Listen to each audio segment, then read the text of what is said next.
Incredible destruction to a home whose family feels lucky to be alive. This cement pumping truck slammed inside their Bronx house, just barely missing a mother and her 2 young children, according to that woman's sister. The disastrous chain of events started on the Major Deegan Expressway. Authorities aren't sure at this point what caused the driver to leave the highway ramp and head toward the Cedar Avenue home, slamming into it with so much force it demolished the home's structure. The cab of that truck with the driver inside was lodged so deep, firefighters couldn't even get to it for fear of their own safety.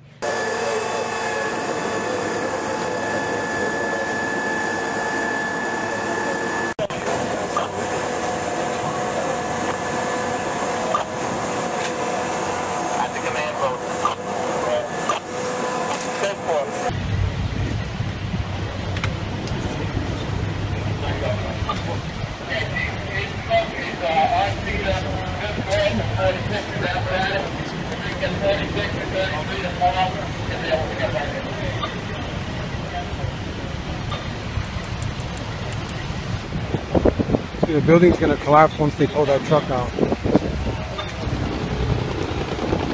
It's already crumbling on the side of our left window up there.